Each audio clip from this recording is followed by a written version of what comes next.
1,500 years ago, they told us that the Earth was the center of the universe, and we believed it.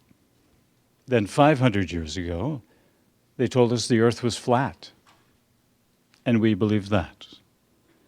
Now they're telling us to pursue love, that love conquers all. And we've even memorialized days of love annually, and we also believe this. It's true to human nature that in the absence of science, we create myths to believe in. We conjure up conspiracies, and we fill our minds with enchanted ideas. I'm here to talk about the most popular enchanted idea, and that is love. The reason that love is so problematic is that it is so strongly reinforced, not just in our culture, but in the world.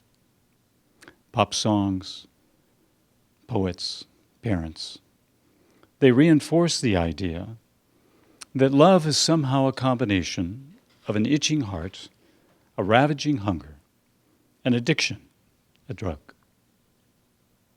Even my sister, who wrote the standard song that you may all know called The Rose, she defined love as a razor that leaves your soul to bleed. I think the reason that we have problems with understanding love is because it's based on a faulty premise. In order for something to be understood fully, it must actually exist. I'm here to tell you, in my opinion, after 35 years of being a marriage and family therapist, 15 years of being a radio daily host, both in this country, Malaysia, Indonesia, Singapore, having traveled extensively, I can tell you that I believe that love does not exist, that it is an enchanted idea created by people who felt that they didn't fit in and didn't belong. That there is one primary psychological need in mankind, and that is belonging, fitting in, and being a member. The crisis of love is actually the crisis of wondering if you fit, and whether you fit in and belong. This last year, I failed to remember my wife's birthday.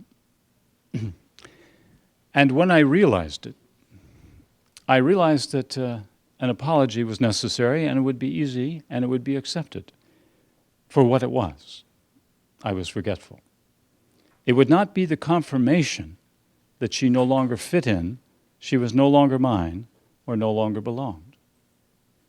You see, when you have this feeling of fitting in and belonging, there is a security, a stability that comforts you in a way that allows you to navigate through relationships and the challenges and difficulties of relationships. You can celebrate days for what they are, not for what they compensate for or what you hope they represent. For people who, you see, we're all on a quest. We're all on a quest to fit in. We're all on a quest to be a member of, to be a part of something that is larger than ourselves. That's why we join churches. That's why we join clubs. That's why we have gangs. That's why we become members of various organizations. It is this intrinsic and fundamental need to belong. Now, I have a client who insists that she's loved. She has parents who are very demonstrative. They've lavished all kinds of attention on her. And then in therapy, she felt it. She came to realize that the reason that she had felt loved is that she had been good.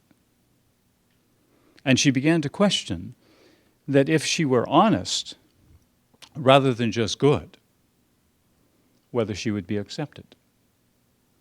Any time that you have to board up, you have to control, you have to keep secret parts of yourselves, feelings, and thoughts, even behaviors, in order to be accepted, you already have the crisis of, will I fit in if I'm honest? She learned that being good was more acceptable than being honest.